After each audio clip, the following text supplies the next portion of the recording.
नमस्कार। Punjab Kesari Navodaya times TV में आप सभी दर्शकों का स्वागत है। देश की सीमा एलएसी पर एक तरफ जहां चीन जो है वो अपनी तैयारियां कर रहा है, दूसरी तरफ भारत ने भी अपनी तैयारियों को मजबूती देना शुरू कर दिया है। चीन के साथ दूसरे पहलू भी है, ताइवान अमेरिका चाइना सी में आमने सामने है। इस पूरी कवायद में एक बड़ी हास्यपद या यूं कहें चाल सुनाई और दिखाई दे रही है, वो ये कि चीन ने अपने सीमावर्ती इलाकों में जो हेलीपैड्स हैं, जो बेस है, एयर बेस है, वहां पर खिलौनों के गुब्बारों के फुलाए हुए वेपन्स तैयार कर दिए हैं, लगा दिए हैं, ताकि वो हमारी सेनाओं को धोखा दे। एक और पहलू है वो ये कि हमारी एलएसी के पास उसने कुछ लाउड स्पीकर लगे फिंगर पॉइंट 4 के आसपास। हम इन मुद्दों पर बात करने के लिए साथ मौजूद हैं जनरल AK सिवाच, जिन्होंने खुद लेह लद्दाख में कई वर्ष काम किया है। उस पेंगोंग झील में उन्होंने कई वर्ष सेना का नेतृत्व किया है। जनरल सिवाच, नमस्कार, आपका बहुत बहुत स्वागत है। जय हिंद। जनरल सिवाच, मैंने जैसा बताया, चीन की ये क्या साजिश है, क्या रणनीति है जो उसने हमारे सैनिकों के लिए पंजाबी गाने और पंजाबी में वो बोल रहा है, लाउड स्पीकर लगा करके, बड़े बड़े लाउड स्पीकर लगाए हैं कि हमारे सैनिक तो गर्म खाना खाएंगे, सर्दी में कैसे रह पाएंगे, ये सब क्या है? और देखो अनिल, ये एक हाइब्रिड वॉरफेयर का हिस्सा है जिसको cyber warfare, psychological warfare, information warfare और प्रोपगंडा, चीन इसके लिए माहिर है। वो एक प्रकार से उसने जो भी लड़ाई लड़ता है वो सोचता है वो जीत सकता है बिना लड़े, क्योंकि लड़ने की तो उसकी काबिलियत है नहीं। और तो इस प्रकार से वो प्रेशर डाल के, ये प्रेशर टैक्टिक्स है उसकी कि किसी तरीके से भारत के फौज पे प्रेशर डाला जाए कि उनको ये बताया जाए कि उनकी सिचुएशन बड़ी खराब है, 1962 जैसी सिचुएशन है, आपको मुश्किल पड़ेगी। मगर बात वैसे असली में उल्टा है, क्योंकि भारत की फौज जो है वो बैटल हार्डन्ड है। भारत की फौज ऐसे इलाकों में रहने के लिए काबिल है और एक प्रकार से एक्सपीरियंस है। हम साइचन ग्लेशियर में भी रहते हैं, हम कारगिल में भी रहते हैं। हमारे जवान जब बिना जूते और बिना कपड़ों के वर्दी में 62 का युद्ध लड़ गए, आज तो हालात बहुत अच्छे हैं। हमारे जवानों को खाना, गर्म खाने से वो बरगलाना चाहता है। हाँ, बिल्कुल ठीक बोला अनिल। देखो, अभी हमारी सिचुएशन तो बहुत ज्यादा अच्छी है चीन के मुकाबले में। जो पहले तो मैं आपको ये बता रहा था कि जो भारत का सैनिक है वो एक बैटल हार्डन और बैटल एक्सपीरियंस है, और भारत की फौज को इन हाइटों पर रहने की आदत है। और इस माइनस टेम्परेचर, -30-40 में हम साइचन ग्लेशियर, कारगिल, बटालिक, लेह लद्दाख के पूरे इलाके में रहते आए हैं। चीन जो है वो कभी भी हाइट पे नहीं रहता है, वो अपने गैरिजन में चला जाता है। तो ये उल्टी बात है। चीन, आपको भी ये जानकारी है, आपने भी कई मौकों पर बताया है कि हमारे जो तैयारियां हैं, हमने अपनी तैयारियां भी सरहद पर LAC के पास सर्दियों में रहने के लिए पूरी की है जवानों के लिए। हाँ बिल्कुल। देखो, इस बार हमने बहुत अच्छी तैयारी की है भारत की फौज ने।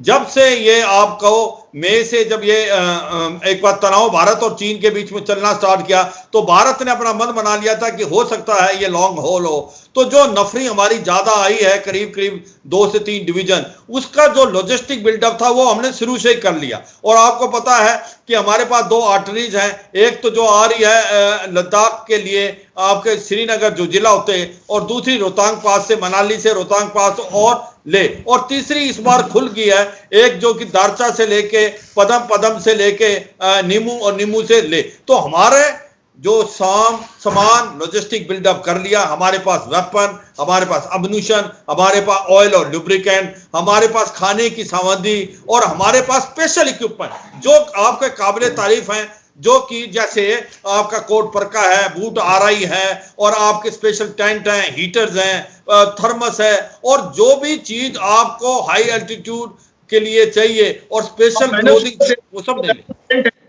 मैंने सुना है सेना के लिए गर्म टेंट है जो सर्दियों में उनको तापमान में, उस तापमान में रहने के लिए सुविधाजनक रहेंगे। हाँ बिल्कुल ठीक बोला अनिल। हमने हर कोशिश की है अपने जवानों को जितनी सी ज्यादा सहूलियत दे सकें। आपको पता है कि वहां पर -30 से 40 टेम्परेचर आ जाता है और सबसे ज्यादा विंड चिल फैक्टर, क्योंकि वहां 40 से 50 किलोमीटर पर आवर की स्पीड से जो है एक हवा चलती है, उससे विंड चिल फैक्टर से -60 डिग्री टेम्परेचर तक पहुंच जाती है। तो उस समय उस हाइट में और उस टेम्परेचर में रहने के लिए आपके पास उतनी सहूलियत होनी चाहिए।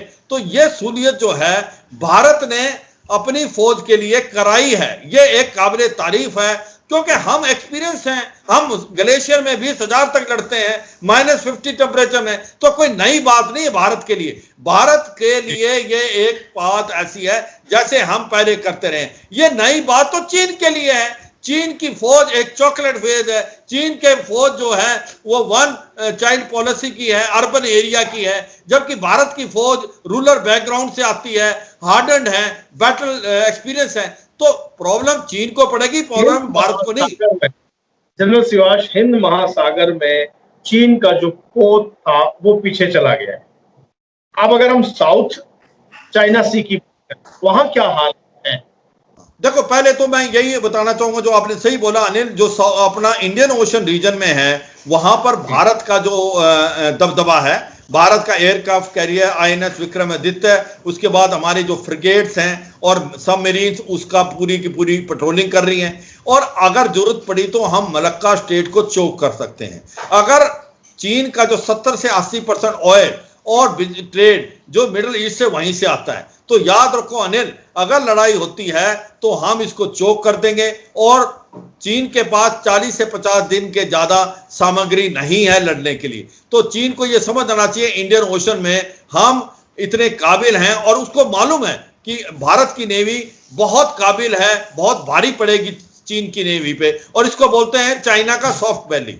अब जो दूसरा पॉइंट आपने बोला साउथ चाइना सी के बारे में, इसमें कोई दो राय नहीं कि वहां तनाव चला है भारी, और कहीं ना कहीं जो चीन था वो ताइवान को हड़पना चाहता था, मगर वो कर नहीं सकता क्योंकि अमेरिका खुल के आ गया है। अगर चीन ताइवान पे कुछ करता है तो उसके अमेरिका से लड़ाई लड़नी पड़ेगी, क्योंकि अमेरिका ने अपना जमावड़ा वहां बना लिया है। USS निम्ते जो aircraft carrier, USS Ronald Reagan aircraft carrier, जो बहुत बड़ा जमावड़ा जिसके अंदर 2,500 से 3,000 तो एयरक्राफ्ट है, वो साउथ चाइना सी में कह सकते हैं कि आज की जो लेटेस्ट पोजीशन है उसमें अमेरिका ने ताइवान को बचाने के लिए चाइना से चीन को वहां घेर लिया है। बिल्कुल बोल दिया, बिल्कुल अनिल, आपने बिल्कुल दुरुस्त बात बताई है। You hit the nail on the head. America ने साउथ चाइना सी में चीन को एक प्रकार से घेर लिया है, और खुद ही नहीं, जो बाकी देश भी हैं, जिस प्रकार से जापान भी खुल के आया है, सेंकाकू आइलैंड में प्रॉब्लम थी, और ये फिलीपींस, मलेशिया, इंडोनेशिया, ये छोटे देश हैं, ये कुछ करेंगे नहीं, मगर उनका मॉरल सपोर्ट है। चीन के अंदर ये काबिलियत है, ये पता होना चाहिए अनिल। अगर चीन किसी से डरता है तो वो अमेरिका की नेवी से डरता है। उसको पता है चीन की काबिलियत उससे बहुत ज्यादा है, उसका जो है डिफेंस बजट 5 गुना ज्यादा है, उसकी इकोनॉमी उससे अच्छी है, और नेवी जो है जो चीन की वो एक जो उसके मुकाबले में नहीं आ सकती अमेरिका की जो नेवी है एक पोर्टेंट नेवी है। तो चीन को मालूम है अगर वो साउथ चाइना सी में कुछ भी हरकत करता है ताइवान के अगेंस्ट, तो अमेरिका से लड़ना पड़े। अमेरिकन इंडियन सोल्जर्स में ये भी एक सिमिलैरिटी है कि दोनों बैटल हार्टेड है, वो भी लड़ते रहते हैं और हम भी लड़ते रहते हैं। हाँ, बिल्कुल ठीक बोला। देखो अनिल, ये बात आपने बहुत अच्छी बोली। भारत तो लड़ता रह ही रहा है अपने इलाके में, पर चीन जो अमेरिका है एक इंटरनेशनल पावर के तौर पे, जब वो इराक में भी लड़े हैं, वो टर्की के अंदर भी लड़े हैं, वो सीरिया में लड़े हैं, अफगानिस्तान में लड़ रहे हैं 20 साल से, तो वो बैटल एक्सपीरियंस है, इसमें कोई डाउट नहीं। और दूसरी बात, जो नेवी आज का जो सबसे ज्यादा टेक्नोलॉजी बहुत प्ले करेगी अनिल, उसके अंदर जो टेक्नोलॉजी जिसके पास, उनके पास एयरक्राफ्ट है F-22 और F-35 रैप्टर वगैरह, उससे क्या है पलड़ा अमेरिका की तरफ बहुत भारी है। अगर चीन के साथ अमेरिका की मुठभेड़ होती है तो चीन को मुंह की खानी पड़ेगी, और चीन का जो सपना है ताइवान को हड़पने का, वो कभी सच नहीं हो सकता, क्योंकि अभी अमेरिका खुल के आ गया। Very good. मुझे लगता है कि आज भारत की स्थिति इस तरह है जैसे पंजा होता है, मुक्का बन गया है और उसके मुंह पे पड़ने वाला है। अब मैं दूसरी तरफ आता हूं, इसी मुक्केश को मैं दोबारा समेटता हूं और आता हूं 5 यानी पंचशील। वो जो 5 पॉइंट एजेंडा है उसमें कहीं कुछ होता हुआ दिख नहीं रहा है। जो बातें कही गई सिर्फ बातें पेपर पे ही रह गई हैं, जमीन पे नहीं दिख रहा। हाँ बिल्कुल अनिल, आपने ठीक बोला। देखो, आपको मालूम है 2 जगह चीन ने इंट्रूजन की हुई है। एक तो थोड़ा डेप्सेंग के इलाके में, और एक की है आपका पेंगेंगसो में, आप फिंगर 8 से फिंगर 4। यहाँ पर वो अपनी क्लेम लाइन कह रहा है कि 1960 वाली, और वो गलत है। वो भारत का इलाका है, उसको वापस जाना चाहिए। हमने बोला यथास्थिति आप अप्रैल 2020 करो। मगर एक बहुत बड़ी बात होगी है, वो है 29-30 अगस्त को। उस दिन पलटा बिल्कुल बदल गया है। हमने एक प्रीएम्प्टिव और प्रो ऑफेंसिव, जो सबसे अच्छा ऑपरेशन आज तक का भारत ने किया है चीन के विरुद्ध, हमने सरप्राइज के पूरी क्लास रेंज को अपने कब्जे में ले लिया। थाकुंग से लेके स्पांगुरगाल, उसके अंदर आपका आता है helmet top, black top, Rechinla, और उसके बाद स्पांगुर गैप। उससे क्या होगा, पूरा चशूर और मोल्दो की जो स्थिति, जो घाटी है, वो हमारे कब्जे में है। स्पांगुर गैप जो है वो हमारे फायर एंड ऑब्जर्वेशन से है। और उसके साथ साथ सबसे इंपॉर्टेंट चीज है अनिल, 1962 में अगर चीन आया था वो स्पांगुर गैप से आया था, वो अभी हमारे डोमिनेशन में। तो एक प्रकार से अब हमने एक तो यकीन कर लिया कि चीन ऑफेंसिव नहीं कर सकता ले की तरफ, मगर हम ऑफेंसिव कर सकते हैं चीन की तरफ। तो मैं थोड़ा बताता हूं उसको। अगर मैं कहूं कि हमने चीन का आने का रास्ता बंद कर दिया है, बिल्कुल, क्या ये बात सही है? हाँ बिल्कुल, ले जाने का रास्ता बिल्कुल बंद कर दिया है, क्योंकि यही है इलाका जिससे वो जा सकता था, वो हमने बंद कर दिया। मैं इसमें एक थोड़ी सी बात बताना चाहूंगा अनिल, समझने की कोशिश करो। हमने साउथ ऑफ पेंगेंगसो में तो ये ले लिया, नॉर्थ ऑफ पेंगेंगसो में भी अपनी स्थिति को मजबूत कर दिया। फिंगर 4 से ऊपर एक उनका ग्रीन टॉप है जो चीन ने पड़ा हुआ था, हमने जाके उसके बाईं तरफ वेस्ट में एक और हाइट पकड़ ली, वो जो 200 फीट ऊपर थी, और वो उसको डोमिनेट करती है। तो पलटा बदल गया, अब हम डोमिनेट कर रहे हैं चीन को वहां। तो एक प्रकार आपको पता है पहाड़ों में जो भी चोटी पकड़ेगा जीत उसकी होगी। तो एक इसको मत रखते हुए हमारा जो अभी पलटा है वो काफी भारी हो गया है, साउथ ऑफ पेंगेंगसो में भी और नॉर्थ ऑफ पेंगेंगसो में। अब जो चीन है वो रिएक्टिव है, डिफेंसिव है, और भारत जो है प्रोएक्टिव है। मैं तो ये कहूंगा, जो हम कह रहे हैं यथास्थिति अप्रैल 2020 की होनी चाहिए, वो हम इसलिए कह रहे हैं, वो डेप्सेंग में और फिंगर 8 से 4, हम जो साउथ ऑफ पेंगेंगसो में हमने जो क्लास रेंज को पकड़ा है वो तो हमारा ही है, हमने लिया है सरप्राइज मूव करके, वो हमें नहीं देना चाहिए। अगर आपको याद हो अनिल, हमने 1965 के लड़ाई में हाजी पीर को जीता था, और बहुत मुश्किल से वो हाजी पीर जीत के, हमारी जो पैरा ट्रूपर थे उन्होंने ये जीता था। मगर जब बातचीत हुई ताशकंद में, तो हमने वो जो मिलिट्री गेन था वो डिप्लोमेसी के जरिए गुआ दिया, और हमने वो पाकिस्तान को दे दिया। और उसका क्या हुआ कि हमारा पुंछ से लेके उड़ी मिल सकता था, और वो हमारा कामयाब नहीं हुआ।